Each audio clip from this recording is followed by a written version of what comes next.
Mind में इस तरह के मोमेंट आते हैं कि फिर पढ़ने का बिल्कुल इच्छा नहीं हो रही। एक रूम में ऐसा लग रहा है कि जैसे लाइफ कैदी की तरह चल रहा है एक रूम में बिल्कुल। तो फिर मम्मी से बात कर लिए, पापा से बात कर लिए, या मेरे कुछ फ्रेंड हैं उनसे बात हो जाती है। देखिए, हमने आज तक इंस्टाग्राम अभी बनाया ही नहीं है, ना ही फेसबुक पर हम जुड़े हैं। बस केवल मेरी संलग्नता कॉल और व्हाट्सएप तक है कि the further you stay from distraction you will be closer to success. सहज ऐसा है कि डिस्ट्रैक्शन से आप जितनी दूर रहेंगे, सफलता के लिए वो आपको उतनी ही करीब रखेगा। तो ये कोई कहने की बात नहीं है, हर व्यक्ति इससे परिचित है, जानता है।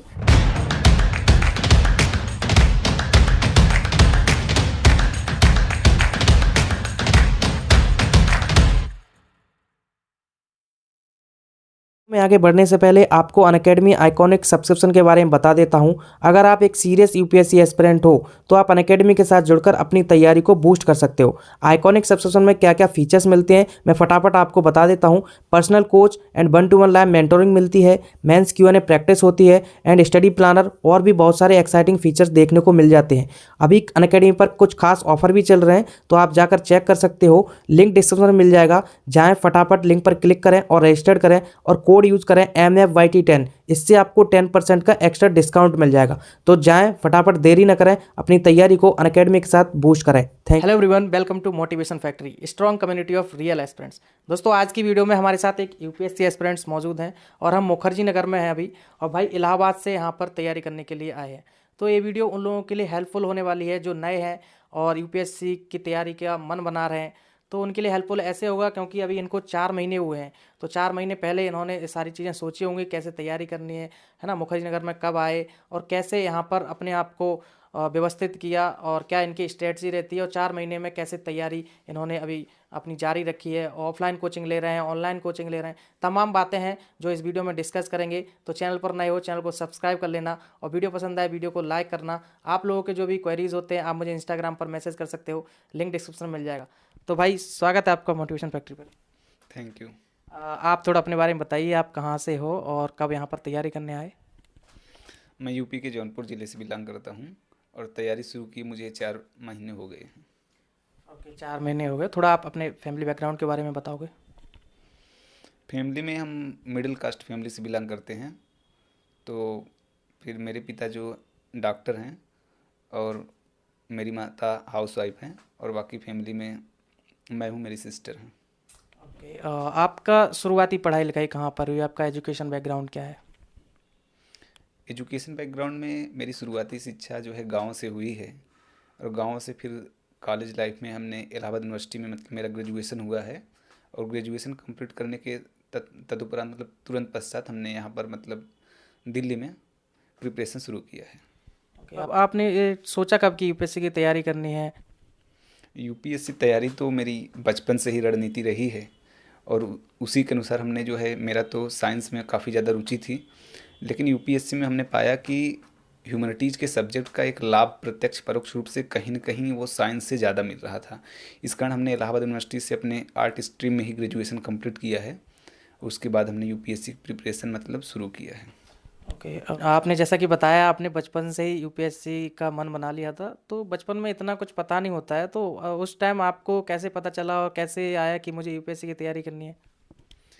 रही बात बचपन में यूपीएससी के बारे में पता करने की, तो बचपन में पिता के द्वारा, और मेरे दादाजी टीचर थे, तो कहीं न कहीं हमेशा बचपन से मोटिवेशन मिलता रहा है कि कोई आईएएस अफ़सर एक बड़ा चीज़ होता था। दादाजी अक्सर कहा करते थे कि अध्यापक में क्या है, कलेक्टर कप्तान को देखो, वहाँ पर कुछ नया है। तो कहीं न कहीं बचपन से एक था कि ये कप्तान या कलेक्टर होता क्या है। तो वहीं से फिर धीरे-धीरे इंस्पायरेशन मिलती गई, और जैसे-जैसे समय बढ़ता गया, फिर कॉलेज लाइफ से एक स्टूडेंट लाइफ से कॉलेज, कॉलेज से हायर एजुकेशन हम यूनिवर्सिटी पहुँचे, तो कहीं न कहीं जो मेरी सोच थी उसको प्रेरित करने के लिए, उसको अपने इंस्पायरेशन को, मेरी जर्नी के लिए, वहाँ से मुझे स्टिमुलेशन, उत्प्रेरण भी मिला, और प्रेरित के साथ साथ एक इन्वायरमेंट मुझे मिला जो मुझे कहीं न कहीं तैयारी के लिए अत्यधिक प्रेरित किया है। ओके, तो फिर आपकी ग्रेजुएशन कंप्लीट हो गई, फिर आपने मन बनाया कि दिल्ली चलते हैं तैयारी के लिए। तो ये मन कैसे बनाया कि दिल्ली में ही जाना चाहिए और मुखर्जी नगर में ही जाना चाहिए, और कौन सी कोचिंग ज्वाइन करनी चाहिए, आपने कौन सी कोचिंग ज्वाइन कर रखी है। Vision IAS. ओके, तो अभी जो मैंने पूछा थोड़ा उसके बारे में बताइए।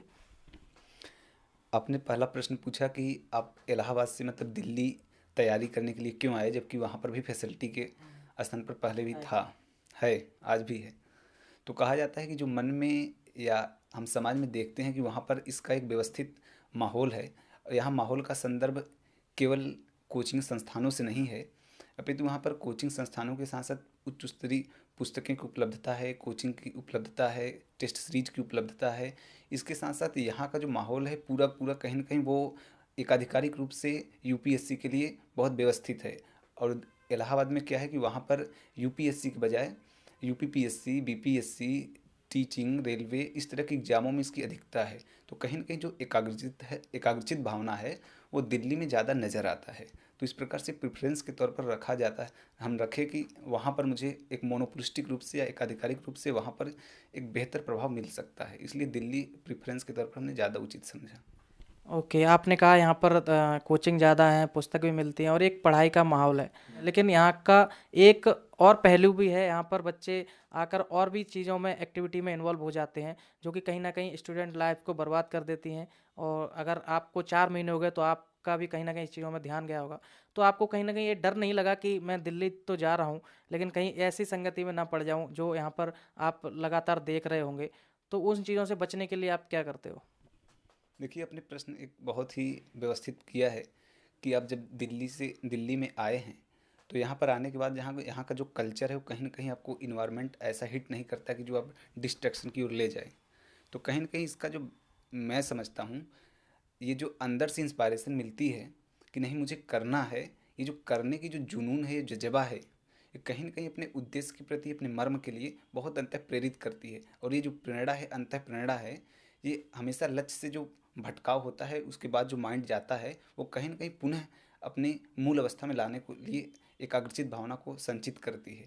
तो इस प्रकार से जो एक जज़्बा है, एक जुनून है, एक जोश है कि नहीं करना है, वही करना है, वहीं से करना है, इस प्रकार के जो भाव हैं मन में, वो कहीं न कहीं वो माइंड तो जाता है, ह्यूमन माइंड है, हर किसी का जाएगा, कोई मशीन नहीं है ऐसा कि वह बहुत व्यवस्थित चलेगा। तो निश्चित तौर पर मेरा भी जाता है, लेकिन जब ये भाव मन में आता है कि नहीं करना है, वहीं से करना है, वही करना है, तो कहीं न कहीं मूल भावना की तरफ ऑटोमेटिक संचित होता है। तो इस प्रकार से दोनों के मध्य चलना अपने आप में एक रणनीति है और उस रणनीति का फॉलो हम भी करते हैं। ओके, आपने सही बात बताई। इसमें जज्बा और जुनून होना चाहिए, तो फिर जो आपका गोल है वही सिर्फ दिखता है। जैसे अर्जुन को सिर्फ आंख दिख रही थी मछली की।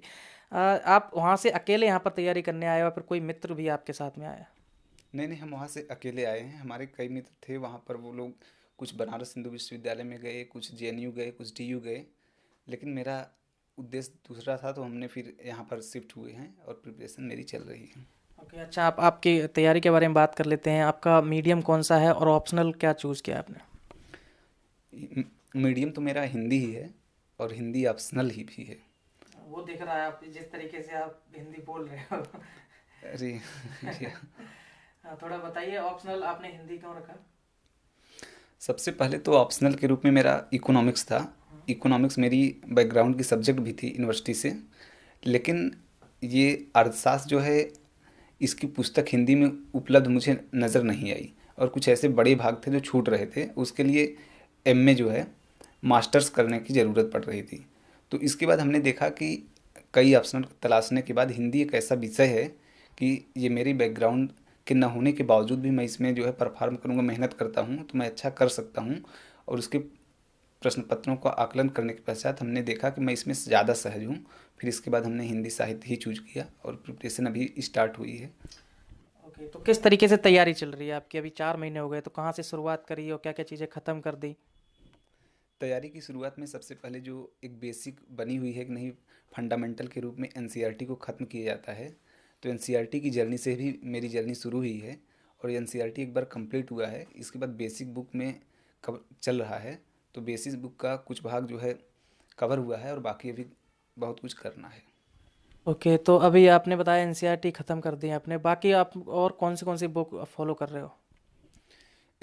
एनसीईआरटी के बाद जो बेसिक बुक होते हैं जिसे हम फंडामेंटल बुक मानते हैं, वो फंडामेंटल बुक के रूप में जैसे जीएस पेपर फर्स्ट के रूप में देखें तो हिस्ट्री और ज्योग्राफी का सेगमेंट, सोसाइटी का सेगमेंट आता है। तो उसके लिए हिस्ट्री के लिए हम यदि फैक्ट वाइज चलते हैं तो स्पेक्ट्रम की बुक आती है, और यदि एनालिसिस बेस्ड चलें तो बिपिन चंद्रा की बुक आती है। तो इतिहास के लिए, हिस्ट्री के लिए वो मेरा सेगमेंट है। और एनसीईआरटी के लिए, ज्योग्राफी के लिए एनसीईआरटी की बुक है, प्लस विजन आईएएस का मटेरियल मुझे बहुत अच्छा लगता है। तो मैं इन दोनों का कंबाइन पढ़ता हूँ। और सोसाइटी के लिए तो विजन आईएएस का ही पढ़ता हूँ। तो जीएस पेपर फर्स्ट के रूप में इससे कवर होता है। और जीएस सेकंड के रूप में जो है जिसमें शासन व्यवस्था, अंतर्राष्ट्रीय संबंध एवं संविधान आते हैं, तो उसके लिए पॉलिटी की बुक है एम लक्ष्मीकांत की, प्लस विजन का मटेरियल है, प्लस इंटरनेशनल रिलेशन भी विजन के मटेरियल से ही फॉलो करता हूँ, तो वहाँ से होता है। और जीएस थर्ड में इकोनॉमी, साइंस, टेक्नोलॉजी, ये सब बैकग्राउंड है। डिजास्टर मैनेजमेंट है, तो इसके लिए मेरी इकोनॉमिक्स में बैकग्राउंड रही है, तो उसके लिए इलाहाबाद यूनिवर्सिटी के प्रोफेसर के द्वारा बताए गए बुक हैं, प्लस विजन आईएएस के मटेरियल हैं, इन दोनों का कंबाइन है, इससे फॉलो करता हूँ। जीएस पेपर 4 के रूप में जहाँ एथिक्स की बात है, तो विजन आईएएस प्लस कुछ बेसिक बुक हैं, उसको एनसीईआरटी के रूप में वहाँ से फॉलो होता है। ओके, बुक्स तो आपने बता दी, लेकिन अभी डिपेंड तो आप फ़ोन पर ही होंगे। फ़ोन होगा या फिर आपके पास टैबलेट होगा, क्योंकि ऑनलाइन क्लासेस चल रही हैं। अब फ़ोन में फिर टैबलेट में एक प्रॉब्लम होता है कि इंटरनेट और फ़ोन वही है जहाँ पर आप पढ़ रहे हो, लेकिन वहाँ पे तमाम चीज़ें और भी हैं जो डिस्ट्रैक्ट करती हैं।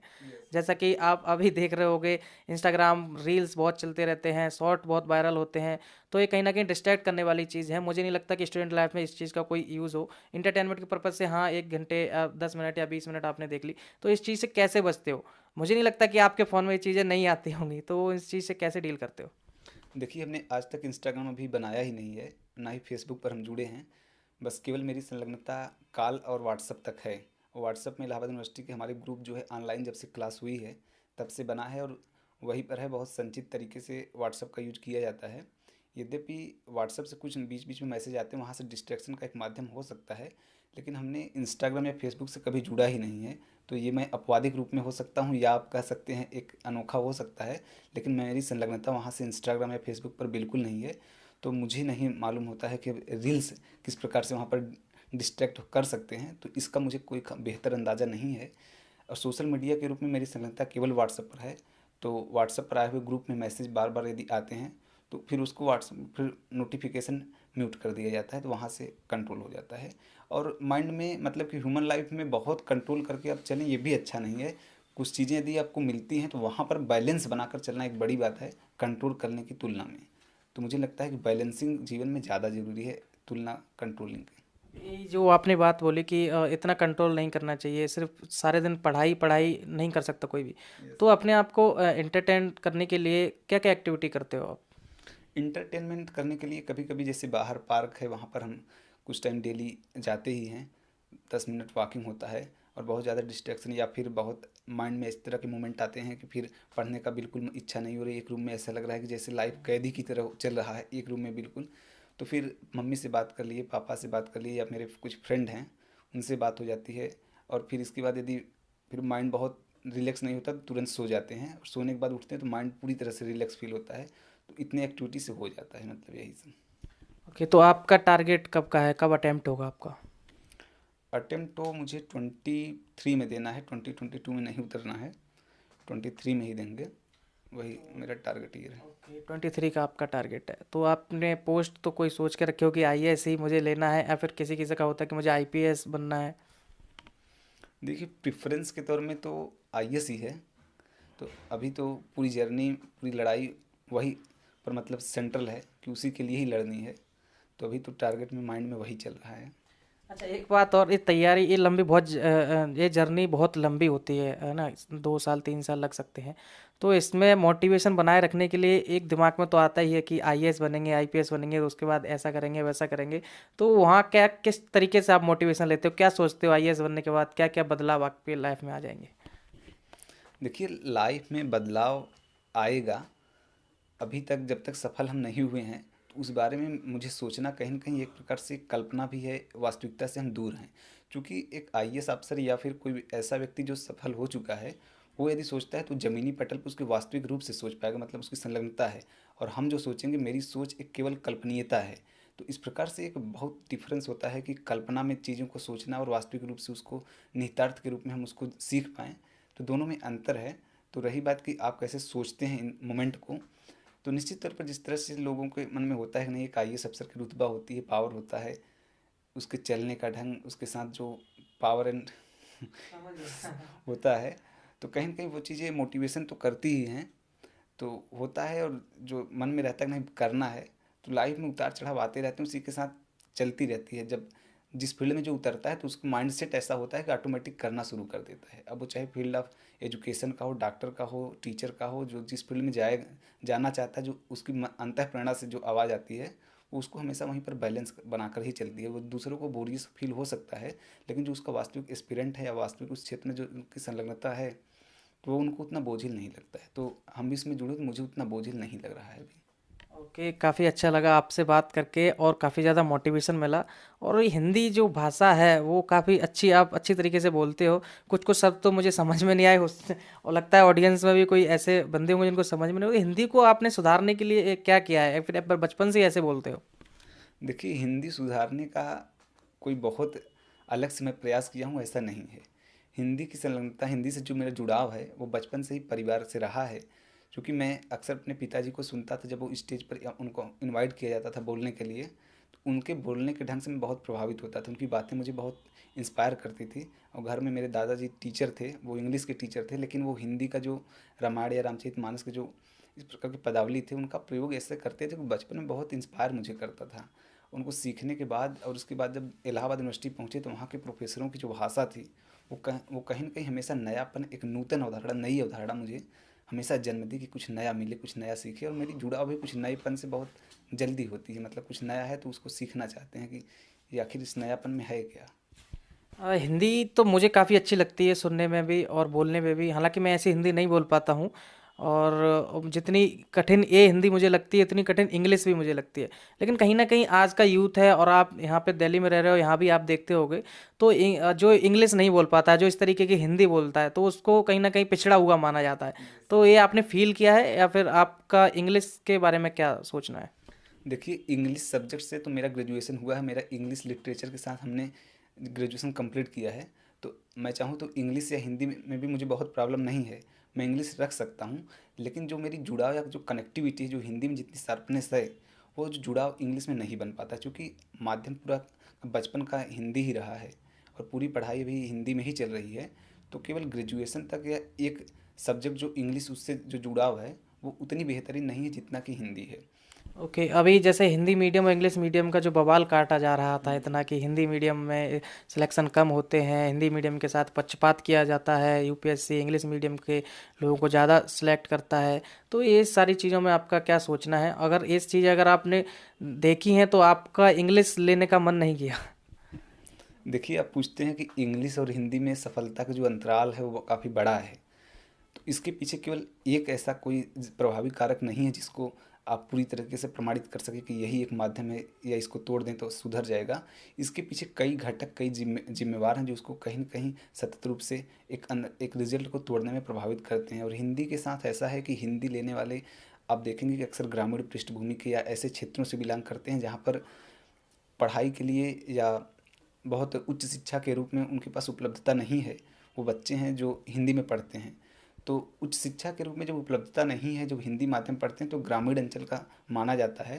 तो उसके साथ साथ आपके पास हायर क्वालिटी ऑफ एजुकेशन नहीं है। और इस परीक्षा में केवल क्वालिटी ऑफ एजुकेशन नहीं मांगता है, इसके साथ पर्सनालिटी डेवलपमेंट अपने आप में बड़ा फैक्टर होता है, जो कि ग्रामीण स्कूलों में मुझे लगता है कहीं ना कहीं वो पूरी तरीके से ब्रेक है। तो एक माध्यम ये बन जाता है जो इंटरव्यू में आपको प्रभावित करेगा। क्वालिटी ऑफ एजुकेशन नहीं है तो मेंस प्रीलिम्स में भी प्रभावित करेगा। और जो एक चीज़ जो सबसे बड़ा फैक्टर बन जाता है यूपीएससी में, वो होता है करंट अफेयर्स का। और करंट अफेयर्स जितनी संलग्नता के साथ, जितनी अच्छी तरीके से आप इंग्लिश में पढ़ सकते हैं, हिंदी में पढ़ने में मुझे प्रॉब्लम होती है। मैं हिंदी का हूँ लेकिन मुझे अंग्रेजी आती है, तो इस अंग्रेजी को कनेक्ट करके मैं पढ़ता हूँ। अभी जैसे मैं हिंदी में कह दूँ, इंग्लिश में कहना हो, जैसे आईपीसीसी पैनल है क्लाइमेट चेंज के लिए, तुरंत आप बोल देंगे inter government panel climate change. लेकिन इसको हिंदी में कहना हो तो आपको माइंड में एक क्लिक करना पड़ेगा, आईपीसीसी पैनल, तो आप तुरंत हिंदी में माइंड लगाना पड़ेगा अंतर सरकारी पैनल जलवायु परिवर्तन के लिए। तो हिंदी में जो कनेक्टिविटी उतनी सही नहीं बन पाती। तो इस कारण से चूँकि, और यूपीएससी में तो बहुत बड़ा रोल है करंट अफेयर्स का, तो एक माध्यम ये भी ब्रेक करता है। तो कई ऐसे फैक्टर हैं जो कहीं ना कहीं पूरी तरीके से ब्रेक करते हैं। लेकिन यदि आप अंग्रेजी को समझते हैं और हिंदी को जानते हैं, दोनों को यदि तारतम्य रूप से व्यवस्थित रूप से जोड़ पाते हैं, उनके जोड़ने के बाद यदि आप तैयारी करें तो मुझे लगता है तैयारी सार्थक होगी। मतलब आप परिणाम देने में सटीक होंगे, सक्षम होंगे। मैं नीतीश पटेल यूपीएससी का एक एस्पिरेंट हूँ। और एक एस्पिरेंट के लाइफ में बताने के लिए कुछ विशेष नहीं होता है, क्योंकि वो ऑलरेडी परिचित होते हैं। लेकिन भैया ने बहुत ज़्यादा आग्रह किया कि नहीं बताना ही है, तो हमने उनके रिक्वेस्ट को एक्सेप्ट किया है। और हम दिखाते हैं कि हमारी जो है स्ट्रेटजी में हम व्यक्तिगत रूप से क्या फॉलो करते हैं। तो चीज़ें बताने के लिए कुछ नहीं है, स्पष्ट रूप से पूरी तरह से दिख रहा है। और आप देख पा रहे हैं कि एक यूपीएससी के लिए मैप का कितना रोल होता है, मैप है, और मोटिवेशन के लिए कुछ कोटेज है मेरे, और उसके साथ साथ मेरी कुछ बेसिक्स बुक हैं जिनको मैं फॉलो करता हूँ। आप देख ही रहे होंगे, मेरा हिंदी साहित्य मेरा ऑप्शनल है तो उसके लिए ये बुक है, और बाकी जीएस के पेपरों की ये बुक है। और उसके साथ साथ आप देखेंगे कुछ कोटेज है मेरे। इस कोटेज को, हर व्यक्ति के अपने व्यक्तिगत कोटेज होते हैं, तो इस कोटेज को हमने सेल्फ के लिए माना है कि the further you stay from distraction you will be closer to success. सहज आशा है कि डिस्ट्रक्शन से आप जितनी दूर रहेंगे, सफलता के लिए वो आपको उतनी ही करीब रखेगा। तो ये कोई कहने की बात नहीं है, हर व्यक्ति इससे परिचित है, जानता है। कहीं न कहीं ये बातें बताना भी अपने आप में अतिशयोक्ति होगा, दिखावा ही है। तो फिर दूसरी कोटेज है कि for which purpose did you come in Delhi. ये भी एक मोटिवेशन के लिए मायने रखता है। तो सेल्फ के लिए हमने इसको बनाया है, और मैं कभी नहीं चाहता हूँ कि कोई दूसरा एस्पिरेंट मेरे ही रूल को फॉलो करे, और ना करना भी चाहिए किसी के रूल को। ये मैंने सेल्फ के लिए बनाया है। आप केवल व केवल एक बेस देख सकते हैं कि एक यूपीएससी एस्पिरेंट के लिए किस प्रकार की दिनचर्या रहती है, और एक पूरी की पूरी प्रक्रिया किस प्रकार से रहती है, उसका केवल एक संक्षिप्त रूप है। और हर व्यक्ति की अपनी एक अलग स्ट्रेटजी है, और अपने अकॉर्डिंग ही आप फॉलो करें। तो थैंक यू। काफ़ी अच्छा लगा भाई आपसे बात करके, और आपको शुभकामनाएं। आप जो सोच कर आए हो यहाँ पर, जो भी आपके गोल हैं, जो भी सोचते हो वो आप अचीव करो। आई होप दोस्तों आपको भी वीडियो देखकर काफ़ी मज़ा आया होगा, काफ़ी अच्छा लगा होगा, और बहुत कुछ सीखने को मिला होगा। जैसा कि भाई ने बताया, कोचिंग के बारे में बताया, अपने ऑप्शनल के बारे में बताया, और कहाँ से आए हैं, कैसे तैयारी कर रहे हैं, ये जानकारी लेके आप ज़रूर मोटिवेट हुए होंगे। तो ऐसे वीडियोस देखने के लिए आप चैनल को सब्सक्राइब कर लेना। और मैं हर बार बोलता हूँ, आपके जो भी क्वेरीज़ हैं, जो भी आपके सवाल हैं, आप इंस्टाग्राम पर मुझे डीएम कर सकते हो। हालांकि बहुत सारे एस्पिरेंट इंस्टाग्राम यूज़ नहीं करते, जैसा कि भाई ने बताया कि इंस्टाग्राम के बारे में उनको कुछ नहीं पता है। तो आप कमेंट भी कर सकते हो, कोई ऐसा बड़ा इशू नहीं है। तो चैनल को सब्सक्राइब कर लेना। चलिए दोस्तों, bye bye and take care.